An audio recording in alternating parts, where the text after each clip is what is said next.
Shalawama, shalawam, mes salutations à tous ceux qui ont reçu la grâce du Tout-Puissant, selon ses promesses, selon ce qu'il a prévu pour chacun.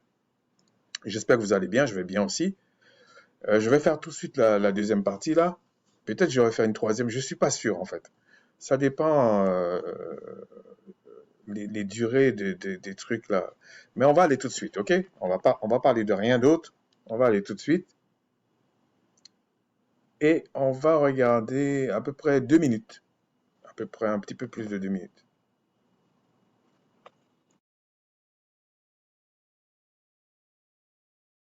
Beaucoup de gens disent non, frère Armando, toi tu aimes seulement le frère Paul. Non, non, moi j'aime les apôtres, ce sont mes frères.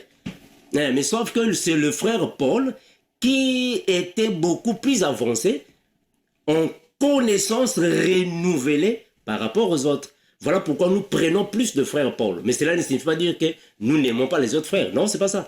J'aime les frères parce qu'ils ont commencé dans l'ignorance, mais après, leur intelligence avait été renouvelée. Et on va lire ça, vous allez comprendre. 1 Pierre 1, 23. Ça, c'est le frère Pierre d'après. 1 Pierre 1, 23. Je vais m'arrêter là parce que, en fait, est-ce que c'est ça que j'ai pris? Ouais, parce que il dit quelque chose. On va voir ce que Paul pense de lui-même. Ok? Donc, on va aller tout de suite.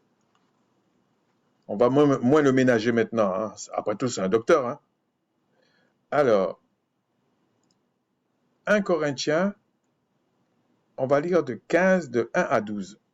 Mais sachant que Corinthiens, c'est ce que je vous disais tout à l'heure, sachant que Corinthiens, c'est après Galates. C'est après que Paul, selon lui, hein, que Paul a compris beaucoup de choses.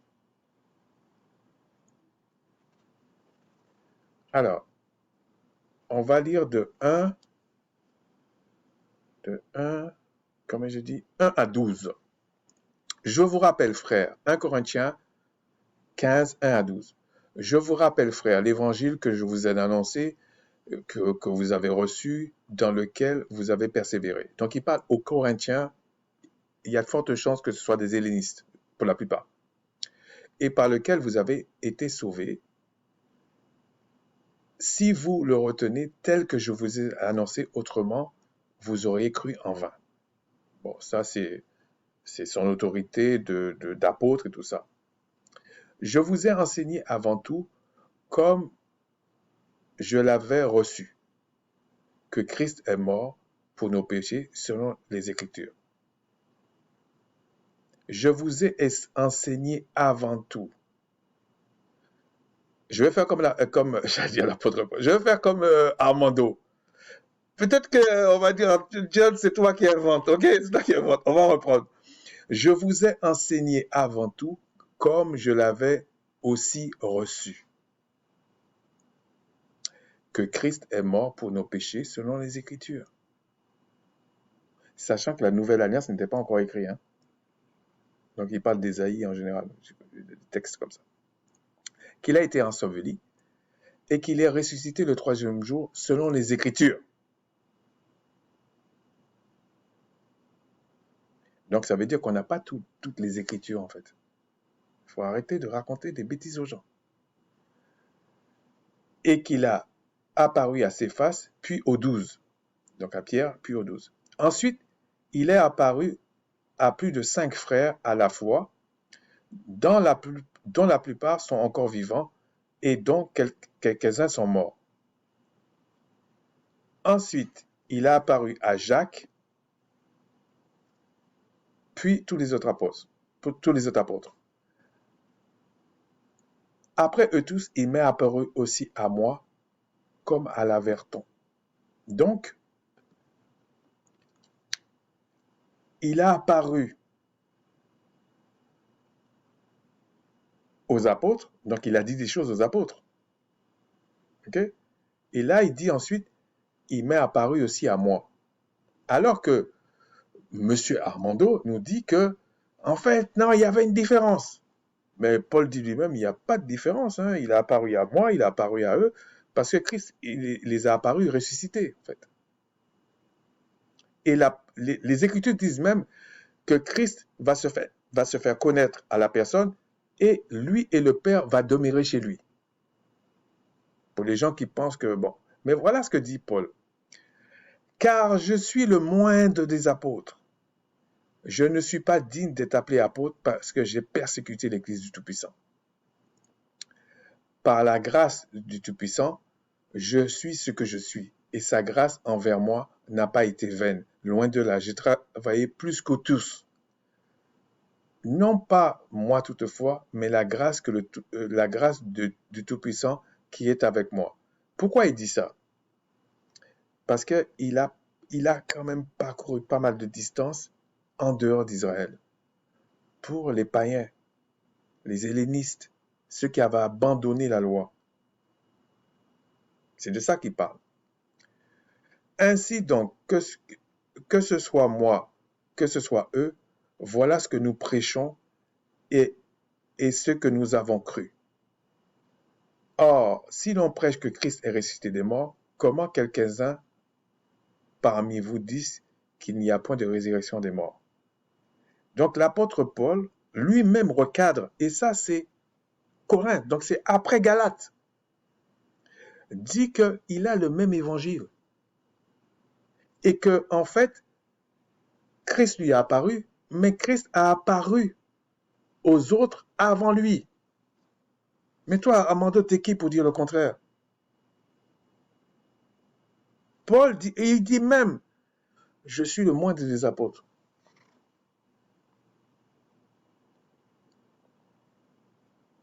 Donc toi, t'es qui pour dire autre chose? Mais bon, vous aimez les fables, donc dites les fables.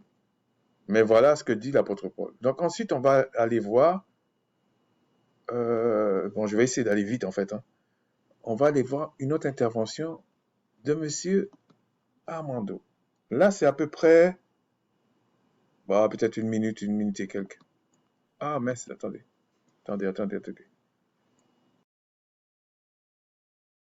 Notre thème de base, mes frères, c'est 1 Corinthiens 1,17.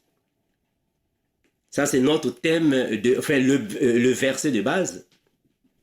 On va d'abord lire notre verset de base afin que vous puissiez comprendre de quoi nous allons traiter dans cette vidéo. 1 Corinthiens 1,17. Ce n'est pas pour baptiser que Christ m'a envoyé.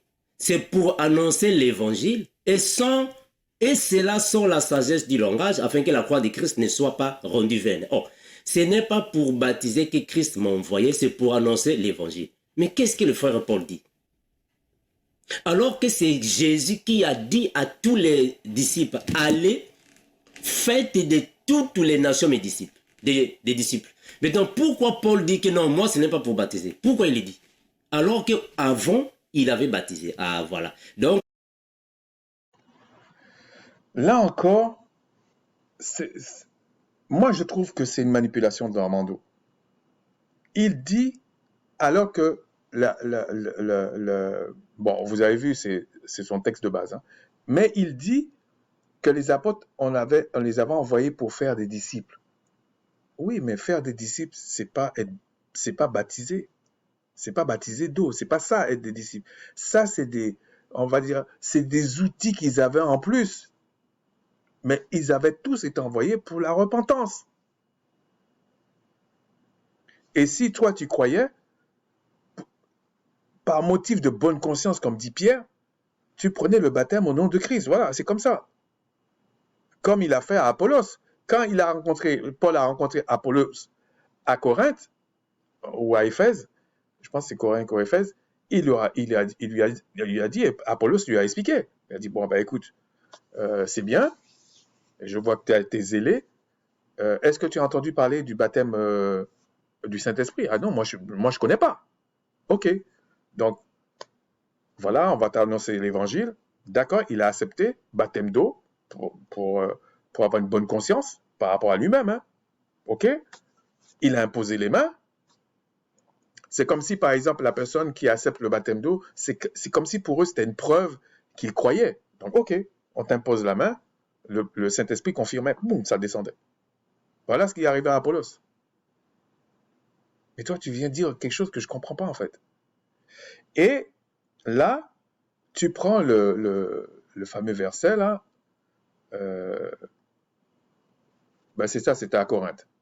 Alors, c'était quoi? Ouais, 1,17. On va prendre 1,17 directement. Je pense que Apollos, c'était à Corinthe. Ou à Éphèse, je ne me rappelle pas. Alors, 1 Corinthiens 1,17, ce n'est pas pour baptiser que Christ m'a envoyé, mais c'est pour annoncer l'évangile. Ah ben oui, mais dans l'évangile, tu as baptême du Saint-Esprit, tu as tout ça. Parce que tu aurais pu dire, mais il aurait pu dire, c'est pas pour baptiser les gens du Saint-Esprit que le Christ m'a envoyé. C'est pour annoncer l'évangile. Mais qu'est-ce que c'est l'évangile? C'est annoncer la réconciliation à un peuple dont on avait fait la promesse. C'est ça l'évangile. Voilà, c'est tout. Et comme dit les Écritures, les commandements du Tout-Puissant ne sont pas pénibles. Alors, on va aller dans Marc 15,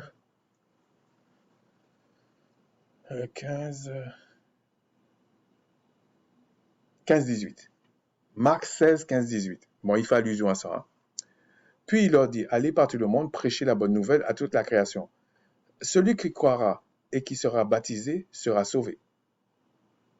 Mais celui qui ne croira pas sera condamné. Bon, là, il parle de quel baptême? Peut-être les deux. Hein.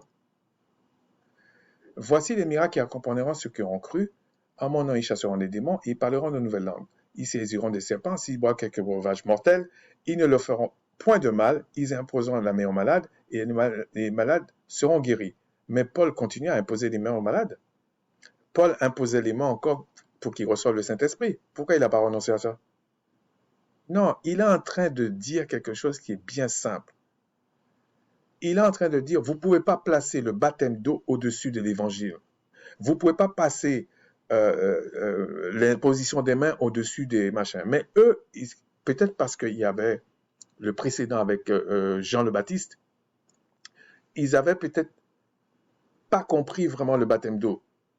Ou alors, il y avait eu un problème qui avait eu lieu, c'est-à-dire que les gens disaient, moi, si je me suis fait baptiser par Paul, c'est mieux que si je me fais baptiser par Apollos ou par Étienne ou par quelqu'un d'autre. Et Paul ne voulait pas ça. Et vu comment je comprends le caractère de Paul, Paul avait raison.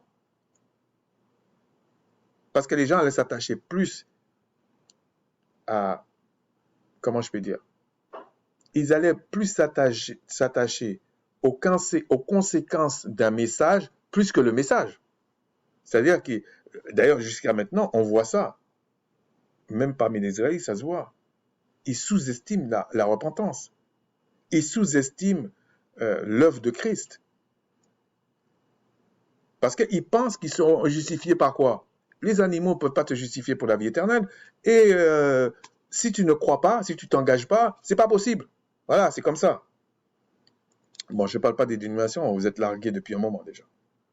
Donc, je suis étonné que tu découvres ça. Alors, tu fais tout un plat avec un truc que tu pourrais expliquer très facilement. Je ne sais pas pourquoi tu fais ça, peut-être que ton auditoire a besoin de ça, mais c'est du vent pour moi, ça. Bon, on va continuer. Je pense qu'on pourra finir. Hein. Ah ouais, on pourra finir par la grâce du puissant. Alors, là, on en a pour 1 minute et demie à peu près. Est-ce que vous n'êtes pas renouvelés, frère? Mes frères, je vais lire les apôtres. Regardez. 1 Jean. Prenez vos Bibles, frère. Vos Bibles. 1 Jean. 1 Jean. On va prendre 1 Jean 5. 1 Jean 5. 20. 1 Jean 5, 20. La Bible va dire ainsi. 1 Jean 5, 20. La Bible dira ainsi. Nous savons aussi que le Fils de Dieu est venu et qu'il nous a donné l'intelligence pour connaître le véritable. Et nous sommes dans le véritable en son Fils Jésus-Christ. C'est lui qui est le Dieu véritable et la vie éternelle. Mes frères, retenez bien ce que le frère Jean est tenté de dire. Je vais relire ça. 1 Jean 5, 20. Nous savons aussi que le Fils de Dieu est venu et qu'il nous a donné l'intelligence pour connaître le véritable. Et nous sommes dans le véritable en son Fils Jésus-Christ, c'est lui qui est le Dieu véritable et la vie éternelle. Donc, le Seigneur nous a donné l'intelligence pour connaître le véritable. Ça, c'est Jean qui dit. Mais qu'est-ce que le frère Paul va dire? Romains chapitre 12. Donc là, il cite Jean. On va voir lequel qu'il cite. Et il laisse... il mélange beaucoup de concepts. Et je trouve que c'est pas... Le renouvellement de la compréhension, on ne comprend pas très bien. Mais bon, on va lire ce qu'il a lu. Jean 5, 20, 21. Nous savons aussi que le Fils du Tout-Puissant est venu. Pourtant, il dit que quand il était sur la terre, ce n'était pas le Fils du Tout-Puissant, c'était ceci. Bon, voilà, on dit quand même, il lit. Hein. Jean, c'est après Galate, je pense. Et qui nous a donné l'intelligence pour connaître le véritable, et nous sommes dans le véritable en son Fils, le Christ. Là, il dit, nous sommes dans le véritable en son Fils. C'est lui qui est le pouvoir véritable et la vie éternelle. Petit enfant, gardez-vous des idoles.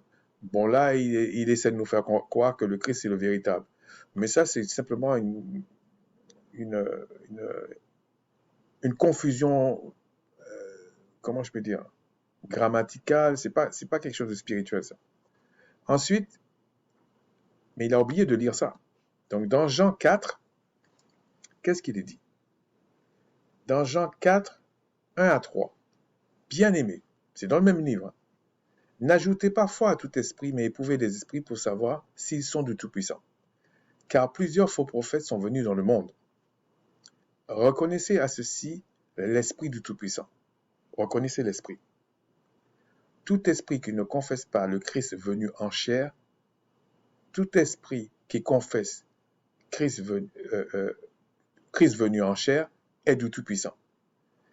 Et tout esprit qui ne confesse pas, là c'est marqué carrément Jésus, qui ne confesse pas, et tout esprit qui ne confesse pas Jésus n'est pas du Tout-Puissant. C'est celui de l'Antichrist dont vous avez appris la venue et maintenant est déjà dans le monde. Si on fait une opposition entre le verset 3 et le verset 4, il vous dit, reconnaissez à ceci l'Esprit du Tout-Puissant. Tout esprit qui confesse que le Christ, je peux m'enlever le Christ, tout esprit qui confesse Jésus, parce que c'est lui le roi, dans cette version-là, venu en chair est du Tout-Puissant. Donc il est venu en chair, donc il a son âme qui était dans les cieux, qui est venue en chair, incarnée en chair. Et on vous dit que tout esprit qui ne confesse pas ça, c'est celui de l'Antichrist. C'est pour ça que je vous dis, si vous faites des distinctions entre le Christ dans les cieux et le Christ sur la terre, ça veut dire que vous niez l'œuvre du Père, du Créateur même, du Tout-Puissant. Et il va vous demander des comptes. C'est parole contre parole. Soit il vous a dit la vérité et il m'a menti, soit il m'a dit la vérité et il vous a menti. Ou vous mentez aux gens. C'est un peu clair, c'est pareil. Parce que le Christ, tous ceux qui sont antichrist refusent que le Christ dans les cieux, son âme est venue sur la terre, parce qu'il fallait juger son âme. C'est pas sur la terre qu'on le juge. Toutes les âmes sont éternelles, hein, sauf que le Créateur les détruit ou pas. Et détruire une âme, c'est pas comme mourir là en 2 secondes, hein. Ou en 1 heure. Non. Ça prend peut-être des années, des siècles à l'image d'un homme. Ça prend des années. Et tu souffres. Tu es docteur et tu ne sais pas ça. Alors, on va prendre un autre passage. Toujours d'Armando. Oh, c'est super. Ok. Ça va pas être très très long. Alors, Romains chapitre 12. Regardez ce que le frère Paul va dire. Romains chapitre 12, le verset 2. Regardez ce qu'il dit.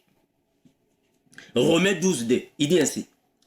Ne vous conformez pas au siècle présent, mais soyez transformés par le renouvellement de l'intelligence, afin que vous discerniez quelle est la volonté de Dieu, ce qui est bon, agréable et parfait. Mes frères, le frère Jean a dit que Dieu nous a donné l'intelligence. Très bien, c'est une bonne chose. Le frère Paul a dit, il faut que cette intelligence soit renouvelée. Mes frères, est-ce que vous comprenez les Écritures? C'est-à-dire que nous avons l'intelligence. Les apôtres ont reçu le Saint-Esprit, l'intelligence. Ils ont reçu l'intelligence de la parole. Ils ont reçu l'intelligence pour connaître le vrai. Et le frère Paul aussi a reçu cette intelligence. Mais bien après, frère, il fallait que cette intelligence soit renouvelée. Il fallait renouveler ça. Et c'est ce que le frère Pierre, après, a eu le renouvellement de l'intelligence. Il a dit, ah non, le véritable baptême, c'est par le baptême de la parole. Ça, c'est le frère Pierre qui l'a dit. Un Pierre, regardez. Parce que Pierre, après aussi, a eu le renouvellement de la connaissance. Le renouvellement de l'intelligence. Un Pierre, ça, c'est le frère Pierre qui le dit. 1 Pierre 1, 23. Il dit ainsi. Ça, c'est ce qu'ils ont commencé maintenant de prêcher après. 1 Pierre 1, 23. Il dit ainsi. Puisque vous avez été régénérés, non avec une sémence corruptible, mais par une sémence incorruptible, par la parole vivante. Et là encore, il cherche à nous vendre quelque chose. Je ne sais pas quelle boutique il a, mais je suis désolé. Je laisse ça comme ça pour que vous compreniez. Puisque vous avez été régénéré, non par une semence corruptible. La semence corruptible, c'est quoi? C'est quand ce qui est né de la chair est de chair. C'est ça la semence corruptible. Ça veut dire que ta mère et ton père, biologiques, ils ont eu des rapports sexuels, tu es né, tu es né d'une semence corruptible. Parce que tu es né avec le péché dans la chair. Mais quand il dit une semence incorruptible, c'est quand le Père, le Créateur lui-même, te fait naître de nouveau avec une semence. J'aime pas trop parler comme ça parce qu'il y a des chiens qui vont essayer d'attraper ça. Mais sachez que ça ne marche que pour ce que le Créateur a décidé. Et après, c'est lui qui l'arrose par sa parole permanente. Donc, il utilise les Écritures, mais il y a une parole révélée qui vient nous faire grandir. Mais je ne sais pas pourquoi tu compliques les choses.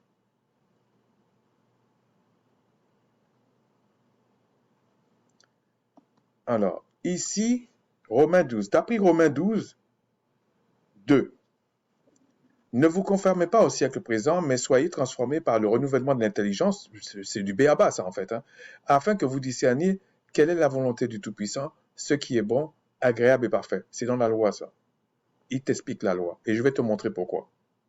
Par contre, tu as essayé de nous vendre que les apôtres, maintenant, ont le même évangile que Paul. Pourtant, tu as essayé de nous faire quoi? Pardon? Que Paul avait un autre évangile que les apôtres. Et qu'il enseignait même les autres apôtres, en fait. Mais là, on comprend que c'est pas vraiment ça. Donc maintenant, on va lire Jean 14, 16 à 20. Est-ce que c'est ça? Jean 14, 16 à 20, ouais. Voilà ce qu'il est dit. Ce serait bien de lire tout le 14, mais... Donc c'est Christ qui parle. Là, il n'est pas encore mort et ressuscité. Là, il est en train de partir. Il dit, et moi, je prierai le Père. Il n'a pas dit, je prierai le Tout-Puissant, le Père. Parce que la semence, c'est la semence de la naissance, de la nouvelle naissance. OK? Et c'est le Père qui met ça en toi. Mais je croyais que tu connaissais ça, hein? Voilà. Et il vous donnera un autre consolateur ou un autre défenseur, en tout cas un paraclet en grec ancien, afin qu'il demeure éternellement avec vous. Donc, il demeure éternellement. Parce que la manière que tu expliques, c'est comme s'il part et il revient. Non, non, non, non. Éternellement. L'esprit de vérité que le monde ne peut recevoir parce qu'il ne le voit pas et ne le connaît point. Mais vous, vous le connaissez car il demeure avec vous et il sera en vous.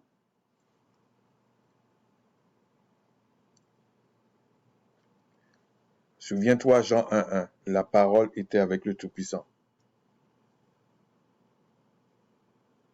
Quelle que soit la parole du oui, que ce soit la parole du non. Je vous ne laisserai pas orphelin, je viendrai à vous. Orphelin ici, c'est pas que il est le père, c'est pas ça. Orphelin, c'est ne pas t'abandonner. Encore un peu de temps et le monde ne me verra plus, mais vous me verrez, car je vis et vous vivez aussi. En ce jour-là, vous connaîtrez que je suis en mon Père, que vous êtes en moi et que je suis en vous. Ben, ce que je sache, tu n'es pas le Christ. Enfin, je veux dire, quelqu'un qui comprend ça, il n'est pas le Christ et il n'est pas le Père. Mais il va comprendre. Mais il y a quelque chose d'autre que Christ avait dit. Je vais essayer de le retrouver là. Voilà, verset 26. Mais le consolateur, l'Esprit Saint, que le Père enverra en mon nom, ça veut dire que c'est lui qui a prié pour ça, vous enseignera toutes choses. Vous enseignera toutes choses. Débouche-toi les oreilles cette fois-ci à Amando. Il nous enseignera toutes choses. C'est l'Esprit de vérité qui est en nous, avec nous. Si du moins tu as reçu l'Esprit de vérité, tu sauras ça. Et il dit, et il vous rappellera tout ce que je vous ai dit. Ça veut dire quoi? Ça veut dire que Christ avait déjà dit tout aux apôtres, mais ils n'avaient peut-être pas tout réalisé. Donc il faut que l'Esprit vienne leur rappeler les choses, leur expliquer les choses. Mais les apôtres, acte, ils l'avaient déjà reçu.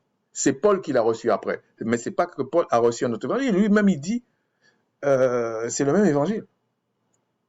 C'est la même chose.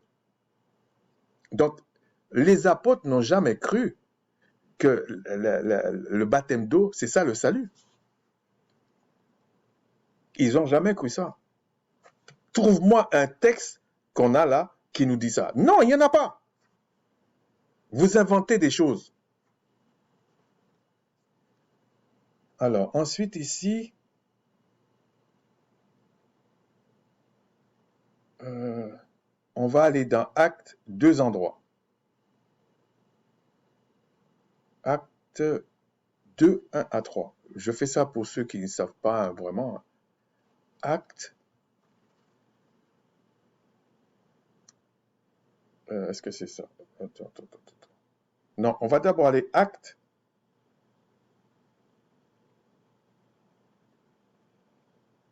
« 1 à 5. Théophile, j'ai parlé dans mon premier livre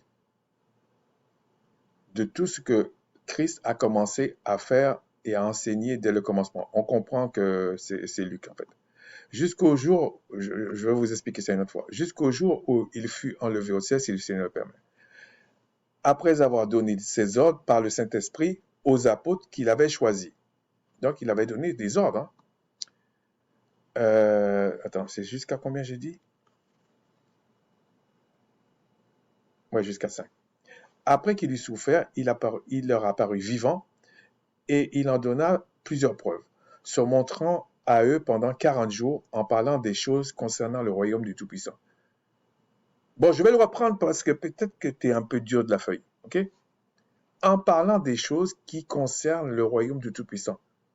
Là, c'est qu'il était ressuscité, il était dans sa gloire là maintenant. Parce qu'après les 8e jours, il était dans sa gloire.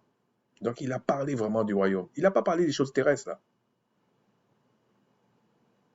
Et il leur dit, comme il se trouvait avec eux, il leur recommanda de ne pas s'éloigner de Jérusalem, mais d'attendre ce que le Père avait promis. Ce que le Père avait promis à qui? Au peuple. Depuis Joël. Donc au peuple israélite. Ce que je vous ai annoncé, leur dit-il, car Jean a baptisé d'eau, mais dans peu de jours, vous serez baptisés du Saint-Esprit.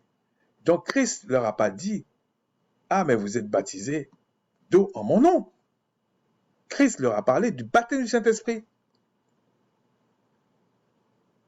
Donc les apôtres savaient que le baptême d'eau, c'était un engagement, comme Pierre a dit. Ils le savaient.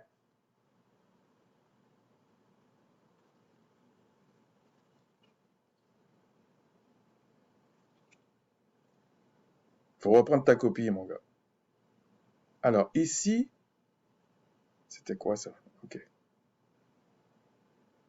Acte 2 à 1. 2-1. Donc, il leur a dit de rester à Jérusalem. Bon, 2-1, le jour de la Pentecôte, tous étaient assemblés en un même lieu, dans un même lieu. Tout à coup, le ciel, il vient du ciel un bruit comme celui d'un vent impétueux et il remplit toute la maison où ils étaient assis. Bon, après, il explique, hein, je ne vais pas rentrer dans tous les détails, il faut peut-être lire, hein. Et on dit des langues semblables à des langues de feu apparurent séparées les unes des autres et se posèrent sur chacun d'eux. Ils étaient 120. Donc, en fait, ils furent tous remplis du Saint-Esprit, etc. Ensuite, on va prendre à partir du verset 14. Donc, Christ leur a dit, pendant ces 40 jours-là, il faut attendre. Mais le Christ leur a parlé du royaume des cieux. Bon. Et Paul n'était pas là. Je ne sais pas si tu vois ce que je veux dire. Et ce n'est pas que je sous-estime Paul, au contraire. Mais ce que tu dis, ce n'est pas exact. Alors, 2,14. Et n'importe qui peut aller vérifier. 2,14, on va dire 2,14 jusqu'à 24. On va le lire, on a un peu de temps. Alors Pierre se présentant avec les 11 éleva la voix, parce qu'ils avaient choisi un autre, mais il a été remplacé par Paul. Et il parla en ces termes, homme juif, homme judéen. Donc il parle à ceux qui avaient non seulement gardé la circoncision, mais qui avaient aussi gardé la loi de Macha, les Judéens. Donc soit ils étaient Benjamin, soit ils étaient Lévi, soit ils étaient Judas. Vous tous qui séjournez à Jérusalem, sachez ceci, et prêtez l'oreille à mes paroles. Ces gens ne sont pas ivres, comme vous le supposez, parce qu'ils prétendaient ça, car c'est la 3e heure du jour. 3e heure du jour, c'est 9h du matin. Mais c'est ici ce qui a été dit par le prophète Joël. Vous voyez? Donc, quelque chose qui a été promis à Israël par le prophète Joël ne peut pas être donné au monde. Non, non, non, non, non. Tous ceux qui disent ça, vous êtes des faux prophètes, voire même des antichrists, voire même vous diffamez sur le Tout-Puissant, en fait. Vous le prenez pour un gars bancal qui annonce des choses, qui expose ses prophètes dans l'Ancienne Alliance, on les tue même, et puis après il dit non, je change d'avis, je donne à tout le monde. Non, non, non, non, non, non, ça n'existe pas. Ça n'existe pas, en fait. Ils vont me dire, on ne comprend pas. Oui, sur mes serviteurs, là, ils répètent, je ferai des prodiges, etc., etc.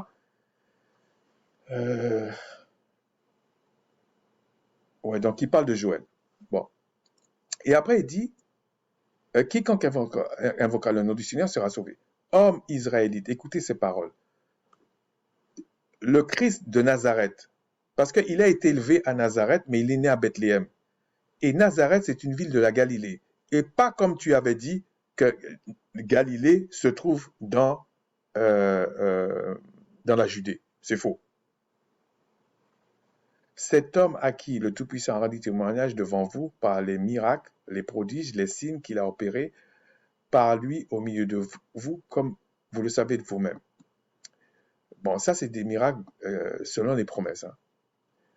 Le Tout-Puissant l'a ressuscité. Donc, on dit cet homme-là, le Tout-Puissant l'a ressuscité. Cet homme-là, le Tout-Puissant l'a ressuscité. Souviens-toi de Jean. Tous ceux qui ne disent pas que Christ a été incarné dans une chair, c'est l'Antichrist. C'est l'Antichrist qui parle comme ça. Bon. Donc, il dit, le Tout-Puissant l'a ressuscité en délivrant des liens de la mort parce qu'il n'était pas possible qu'il fût retenu par elle. Les liens de la mort, là, c'est un esprit. C'est un Eloah.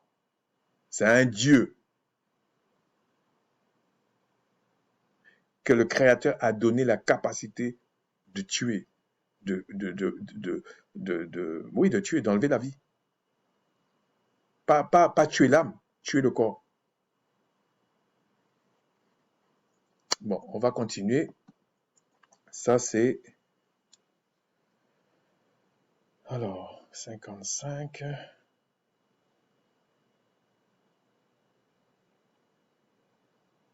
là, je pense qu'il n'y a pas beaucoup. Hein. Même pas une minute, je pense. C'est jusqu'à 59, 36.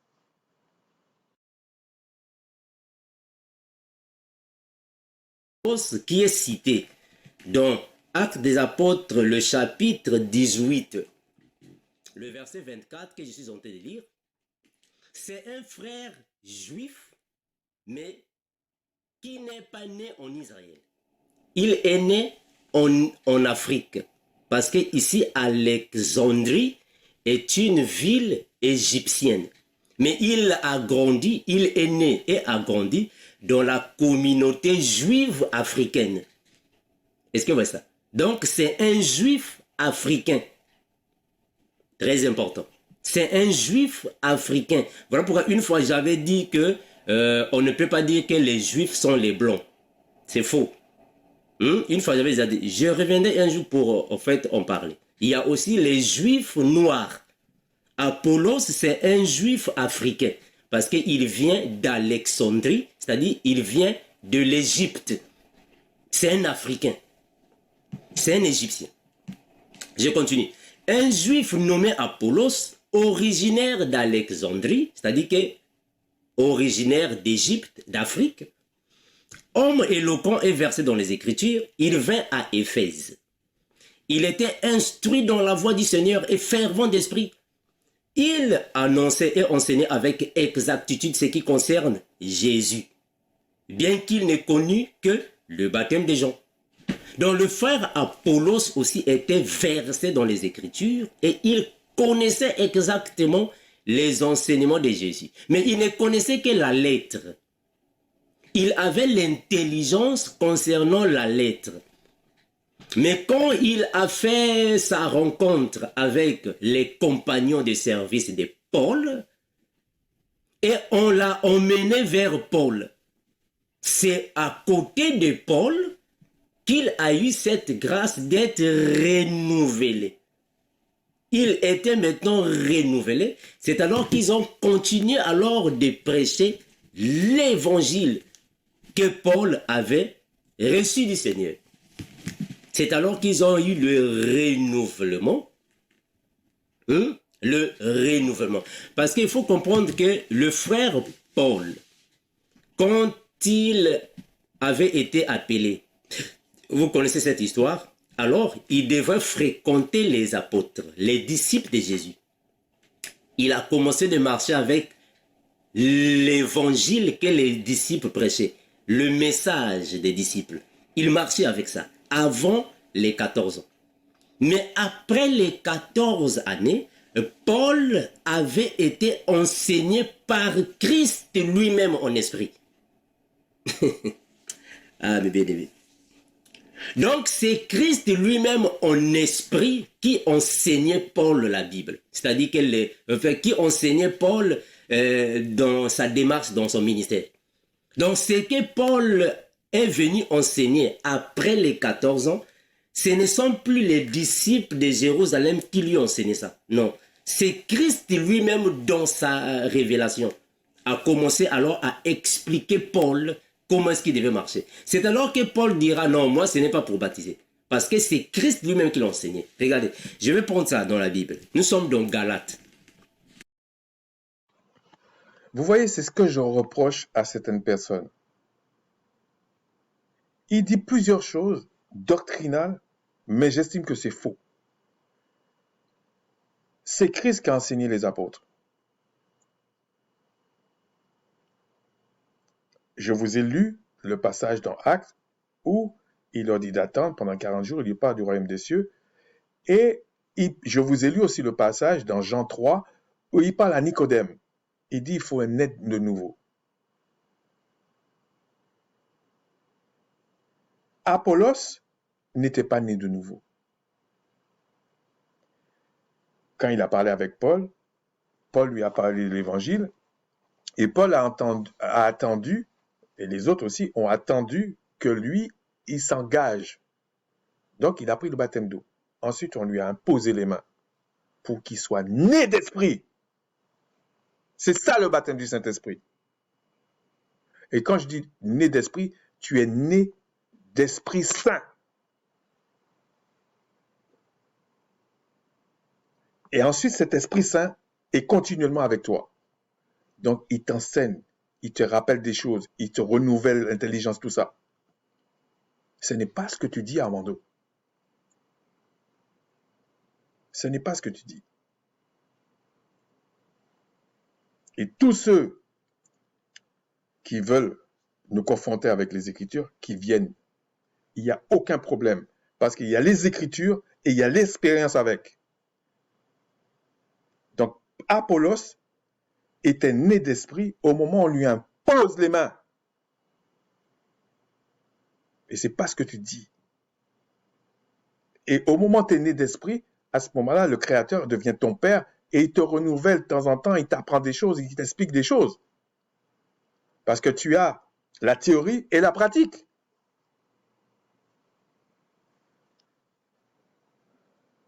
Alors, on va aller dans Acte 8, 9, 25. Le baptême d'eau, n'est pas le salut de l'âme, comme nous dit l'apôtre Paul. On va aller dans Acte 8.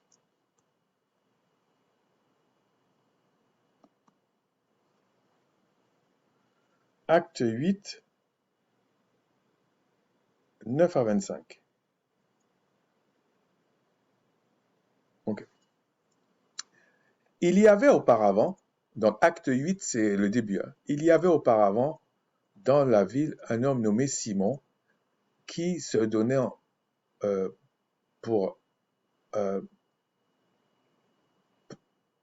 qui se donnant pour un personnage important, exerçait la magie et provoquait l'étonnement du peuple de la Samarie.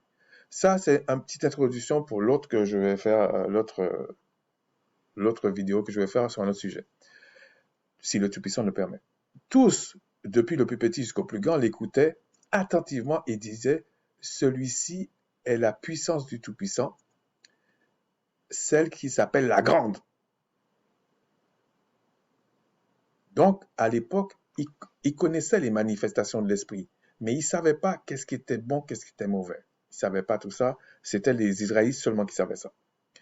Ils l'écoutaient attentivement parce qu'ils les avaient longtemps étonnés par ses actes de magie.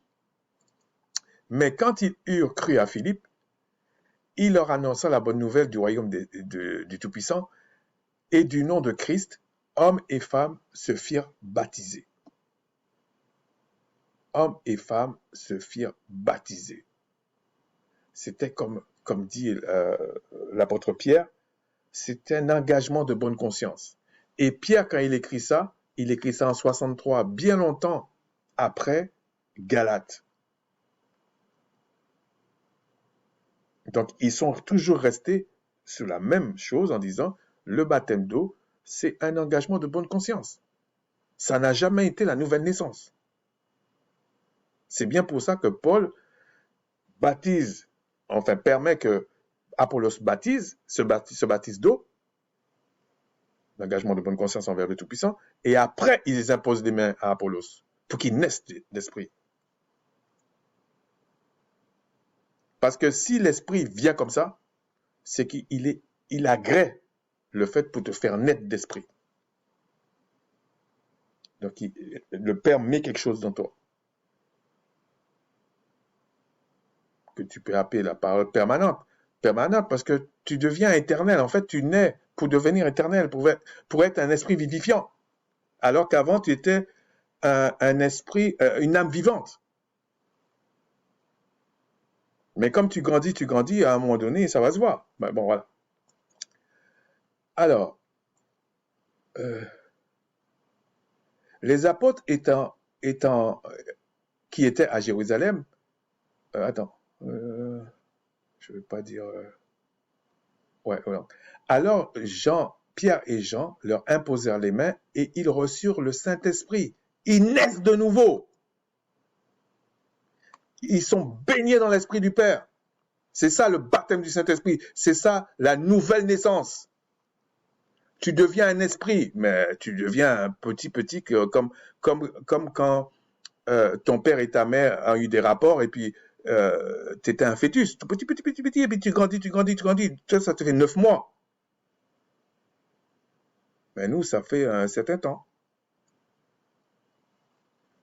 Lorsque Simon vit que le Saint-Esprit était donné par l'imposition des mains aux apôtres, il leur offrit de l'argent. Alors, ouais, c'est jusqu'à 25. Lorsque Simon leur offrit de l'argent, en disant, accordez-moi aussi ce pouvoir afin que celui-ci à qui j'imposais les mains reçoive le Saint-Esprit. Mais Pierre lui dit, de toute façon, ça n'allait pas marcher, hein. Mais Pierre lui dit, que ton argent périsse avec toi parce que tu as cru que le don du Tout-Puissant s'acquérait à prix d'argent. Et le don, c'est quoi? Le don du Père, c'est qu'il te donne la vie éternelle. C'est pour ça qu'on dit, c'est un don gratuit. Il y a un passage, les gens des dénominations aiment ça, mais ils comprennent que dalle. En tout cas, la plupart ne comprennent pas. Il n'y a pour toi ni part ni l'eau dans cette affaire, car ton cœur n'est pas droit devant le Tout-Puissant. Et voilà, repens-toi donc de ta méchanceté.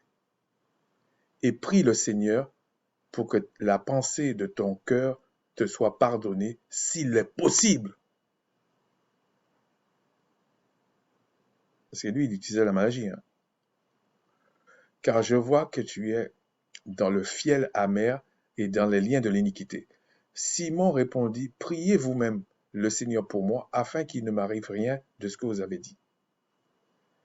Après avoir rendu témoignage à la parole du Seigneur et après l'avoir prêché, Pierre et Jean retournèrent à Jérusalem en annonçant la bonne nouvelle dans plusieurs villages des Samaritains. Là, ils étaient dans le royaume du Nord. Donc, ils savaient très bien tout ça. Ce que tu racontes, et là, c'était au début. Hein. Je pense qu'on ne parlait même pas de Paul. C'était au début, ça. Donc, il faut pas inventer des trucs comme ça, là. Et voilà, c'était ça que je voulais conclure avec ça. Voilà ce qu'il est dit. Au commencement était la parole. Et la parole était le Tout-Puissant. Et la parole était le Tout-Puissant. Donc, l'esprit de vérité, là, qu'on vous parle, c'est aussi le Tout-Puissant qui est là. Mais c'est dans le oui, dans son affection, quand il t'adopte comme étant son enfant. Tu deviens un temple.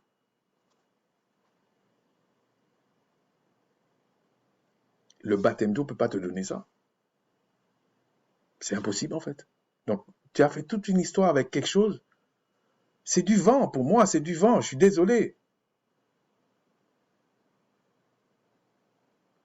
Pour être régénéré, il faut que tu sois déjà baptisé du Saint-Esprit. Pour être renouvelé par son esprit, il faut que tu sois né déjà d'esprit. Sinon, c'est pas possible. Comment tu peux être régénéré dans quelque chose que tu n'as pas? Parce que tu es baptisé d'eau. Mais non, je ne comprends pas ce que tu es en train de dire. Donc, tu pars d'un fait, effectivement, le renouvellement, on va dire, le renouvellement de la compréhension, enfin, on va dire, de l'esprit, ça n'a rien à voir avec le baptême d'eau. Mais la manière que c'est une fable, c'est pas vrai ça. Mais Christ avait déjà dit à Nicodème, il faut être né d'esprit. Et Jean dit, celui qui est né d'esprit est esprit, celui qui est né de la chair est la chair. Donc eux, ils comprenaient tout ça. C'est peut-être toi, Amando, qui découvre.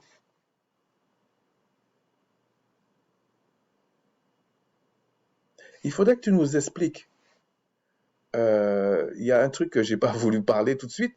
Il faudrait que tu nous expliques, si tu peux, hein, l'histoire de Juifs noirs, qu'Apollos était africain. Ça aussi, ça m'intéresse. Ça aussi, ça m'intéresse. Sur ce, je dis Shalawama, Shalawam, mes salutations à tous ceux que le Créateur a daigné répandre, sur qui le Créateur a daigné répandre sa grâce. Et puis, j'espère, la prochaine fois, je vais faire la vidéo, comme j'avais dit, sur quelque chose que j'entends répéter tout le temps. Mais la Bible n'en a jamais parlé. La Bible n'a jamais dit ça. Et les gens comme Armando aussi parlent de ça. Je ne l'ai jamais entendu, mais des gens proches de lui parlent de ça, donc je pense qu'ils parlent de ça aussi. Sur ce, je dis Shalom.